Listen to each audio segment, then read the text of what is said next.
اقرار کر لیا کہ حاکم حقیقی اللہ ہے تو حکم تو اس کا ہی مانا جائے گا۔ رسول اللہ علیہ السلام کی اطاعت بھی اسی لیے ہے کہ وہ اللہ کا حکم پہنچاتے ہیں۔ ذاتی حیثیت میں تو وہ پہلے بھی 40 سال ان کے گزرے تھے، کون اطاعت کرتا تھا۔ بعد میں بھی مولانا مودودی صاحب نے ایک مضمون اس پر لکھا ہے، اسلام میں آزادی کا تصور، بہت عمدہ مضمون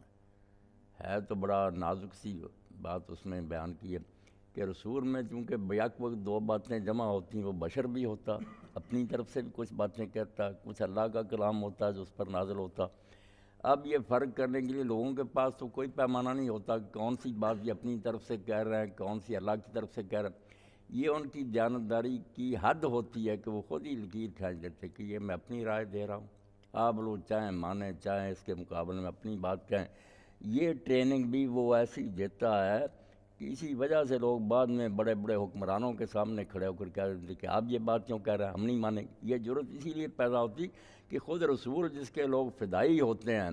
اس کے اشارے پر جانے قربان، وہ اپنے مقابلے میں انہیں حق دیتا کہ اگر میں ذاتی رائے پیش کروں جو اللہ کا کلام نہ ہو تو تم میرے بندے نہیں ہو، بندے تم اللہ کے، اس لیے اگر وہ بات نہیں ماننا چاہتے نہ مانو۔ اور اس کی قرآن مجید میں ایک ایسی پیاری مثال ہے کہ رسول کریم علیہ السلام کے کتنے احسان تھے حضرت زید پر، خریدا تھا آپ کی بیوی نے، پھر وہ آپ کا بچہ تھا، بیٹا بنایا ہوا تھا آپ نے، پھوپھی کی بیٹی دی زینب اس کو، مگر نباہ نہ ہو سکا، اس نے ارادہ طلاق کا کیا۔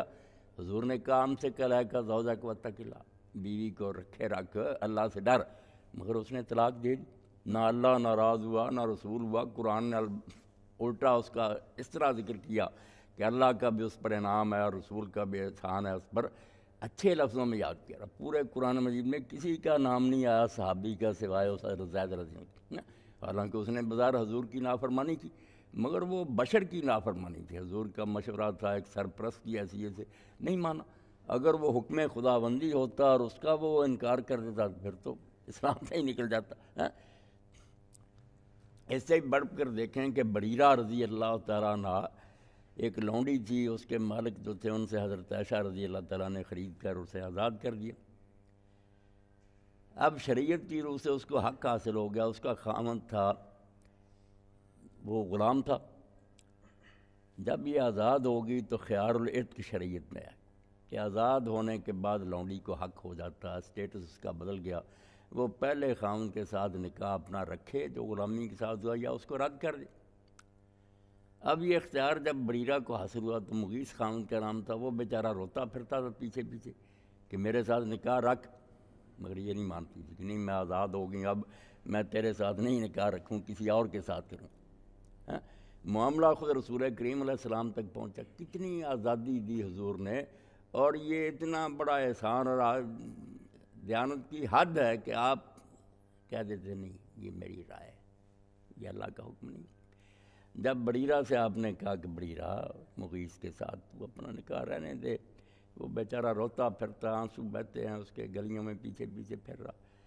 تو بریرہ رضی اللہ تعالیٰ نے پوچھا کہ اللہ کے رسول یہ آپ حکم دے رہے ہیں یا سفارش کر رہے ہیں؟ اللہ کو کیسے ذہن صاف کر دیے تھے آپ نے، توحید کوٹ کوٹ پر دماغوں میں بھر دی تھی کہ بندے تم صرف ایک اللہ کے ہو، رسول کے بھی بندے نہیں ہو۔ وہ حکم جب اللہ کا پہنچاتا پھر نہ دم مارنا۔ حضور نے فرمایا نہیں حکم نہیں میں دے سکتا، میری شریعت کا تو حکم ہے، تجھے اختیار حاصل ہے، میں سفارش کرتا ہوں اس بیچارے۔ اس نے کہا اگر سفارش ہے تو پھر میں نہیں قبول کر، مانی نہیں سفارش ہو۔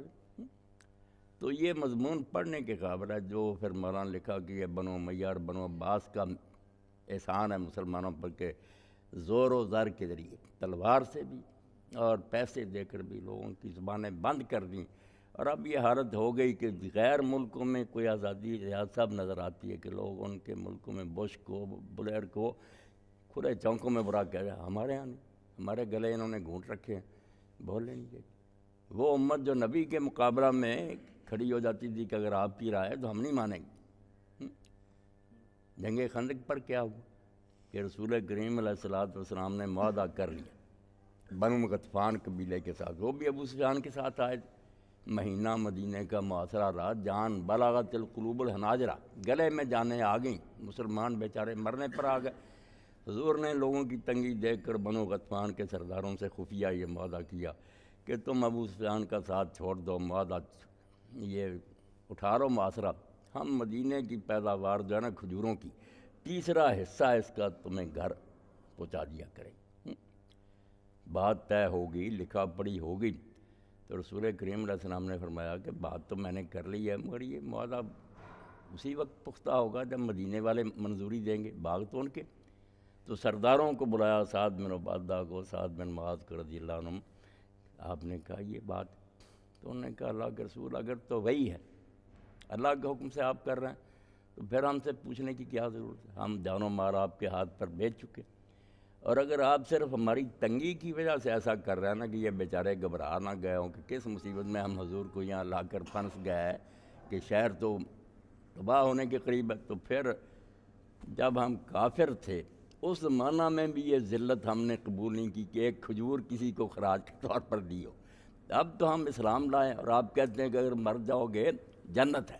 تو ہم یہ رسوائی کیوں قبول کریں؟ آپ ہمیں شہید ہونے دیں، مدینہ برباد ہونے دیں، ہم ایک کھجور نہیں دیں گے۔ حضور نے موضوع پھاڑ دی، پہلے وضاحت انہوں نے کرا لی کہ یہ وہی ہے۔ تو واقعی بات جو ہے نا، جیسے مولانا نے کہا کہ دین میں اصل جو ہے نا درمیان کی بات، مرکز وہ تو اللہ ہی، اللہ ہے تو اس کا رسول ہے، اس کی کتاب ہے، قیامت اگر اللہ ہی نہیں تو قصہ ہی ختم۔ اس لیے پہلی بات تو دین یہی منواتا ہے کہ اللہ ہے اور تنہا ہی اس کائنات کا مالک ہے، باقی جو کچھ ہے نا رسول، کتاب، آخرت، یہ تو اللہ سے پھر شاخیں پیدا ہوتی ہیں۔